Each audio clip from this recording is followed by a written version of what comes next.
The thick aroma of fried food hung in the air, mixing with the earthy scent of beer. Classic rock played on the jukebox, the familiar melody as comforting as an old friend. A few regulars bellied up to the bar, their raucous laughter occasionally breaking through the diner. And a couple of tourists played pool in the back room. Maddox dug into his steak, the meat's juices running down his chin as he tore into the flesh with relish. Damn, Corky's outdone himself again, he said around a mouthful. He reached for a napkin and wiped his chin. Across the scarred vinyl booth, Lucky snorted and took a long pull of his beer. You're a heathen. Jealous, brother? Maddox asked with a sharp grin, not caring as a bit of mashed potato fell onto the table. Here in the dim light and rowdy Friday night atmosphere of the Rusty Crab, he could let his guard down, be as uncivilized as he wanted. Who knew the best steak in town would be found at a bar and grill owned by one of his best friends? Corky mastered the grill, and everyone in town knew it. Nick shook his head, eyes crinkling with amusement. Some things never change. A surge of warmth filled Maddox's chest, chasing away the ever-present chill as he looked at his brothers. Here in Grand Ridge, he was never alone. The veteran and retired Special Forces operator community, his neighbors and co-workers on Vallhalla, or his motorcycle club brothers were always there for him. Often, he found himself surrounded by a mixture of both. His Spartan Watchman brotherhood was one of the few things that kept him grounded these days, a tether to who he used to be, who he still was, deep down under the scars and shadows. When Corky texted him earlier about a fresh delivery of ribeye steaks from a local ranch, it took no time for Maddox to find a couple of people to meet him for dinner. Not that he wouldn't have sat at the bar alone and talked with Corky as he worked the grill, but tonight, he felt like company. You eat like you're trying to validate your nickname, like a mad fucking dog. I can see why they called you that, Nick observed as Maddox wiped his face again. He only liked his steaks rare but would eat them mid-rare when Corky grilled them. Corky's steaks cut like butter and were seasoned to perfection. I remember the op in Kandahar where he earned his nickname and it had nothing to do with his eating habits. Lucky said, gaze distant. Shit went fuber fast, but we pulled through. A smile tugged at his lips. Mad Dog here went beast mode on the Taliban. Near got his full head blown off too. Maddox shrugged, chasing a bit of potato around his plate. All in a day's work. The details of that day were etched into his memory, as indelible as the scar cutting a diagonal across his left thigh and right side of his stomach. You're too modest. Lucky shook his head again. If it weren't for you, none of us would have made it out of that dessert. He crept up the back of Maddox's neck at the praise. He didn't deserve it, not when so many others had given everything and more. But he nodded, accepting his words. When he moved to Grand Ridge, he'd hoped to put it all behind him. Of course, as fate would have it, one of the first men he'd run into was his former Delta team leader.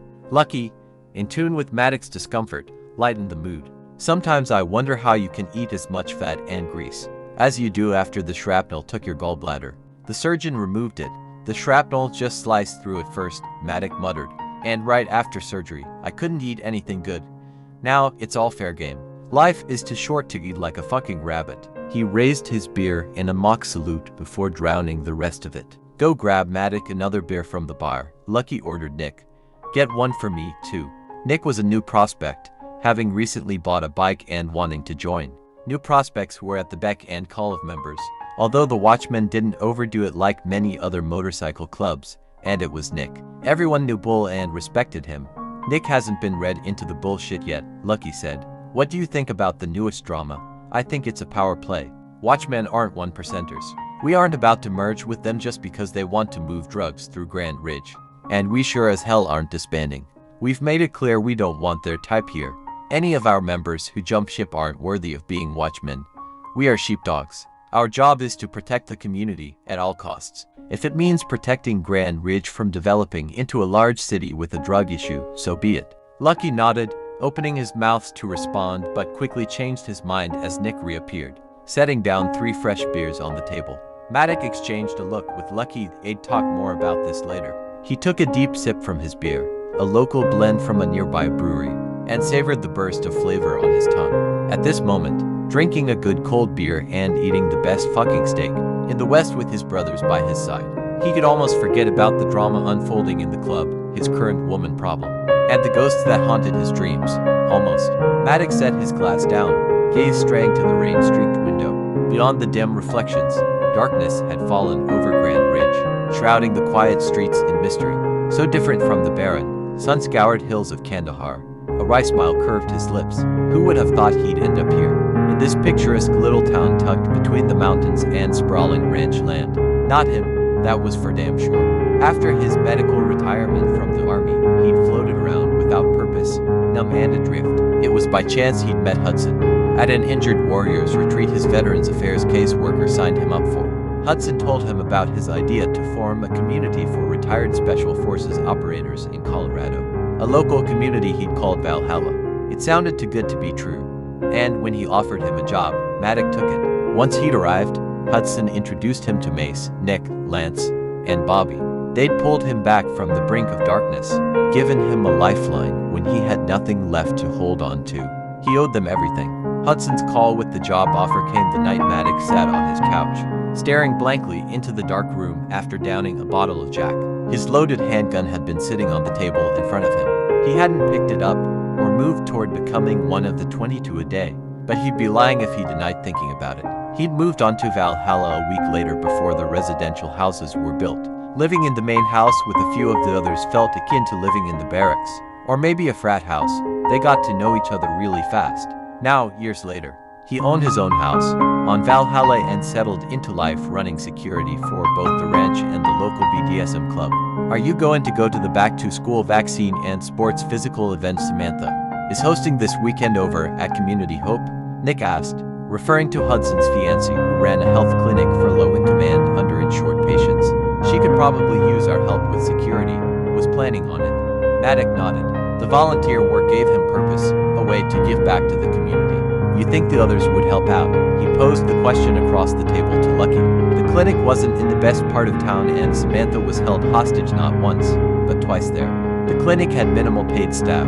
The nurses, doctors, and security were all volunteers. Shit yeah. Lucky didn't hesitate. Be happy to lend a hand. Maddock nodded his thanks as he took another drink of his beer. Motorcycle clubs often got a bad rep in society, but after a decade of being a member, he knew it wasn't indicative of most clubs. The Spartan Watchman ran off many of the same values they had expected him to abide by in the army: loyalty, dedication, discipline, honor, and integrity. The code of conduct, dedication to community service, and even though they might not share blood, the concept of family bonded through service and sacrifice was the foundation of the club. They had each other's backs, no questions asked. Maddock took it all in, attention easing from his shoulders. After years of living life on the razor's edge, always on alert, it was the little things that grounded him now: the camaraderie of his brothers, the worn familiarity of Corky's place. A contentment unfurled inside him as he finished off his steak, the conversation flowing easily between him, Nick, and Lucky. They talked of mundane things, like work and rides and weekend plans. Pushing aside his plate, Maddock leaned back in the booth and listened to Lucky and Nick debate the merits of Harleys versus Indians.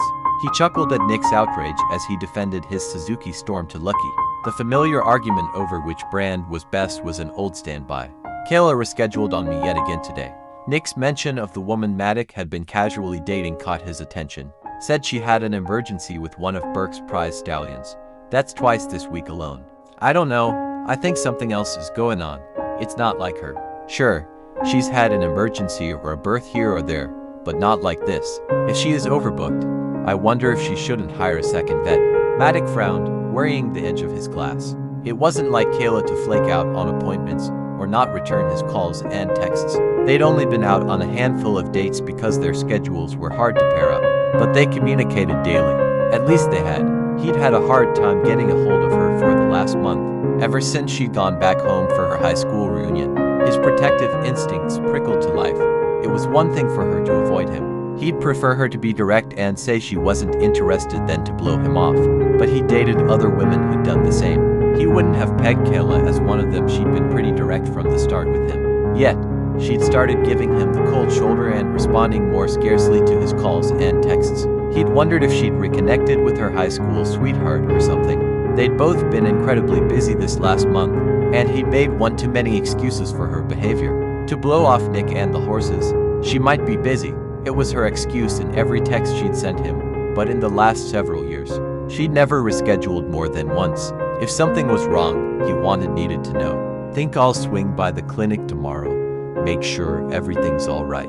Maddock kept his tone light, not wanting to worry Nick when it might be nothing. He tamped down the urge to call her, to hear her voice and know she was okay. If Kayla was in trouble, he'd be there. He always would.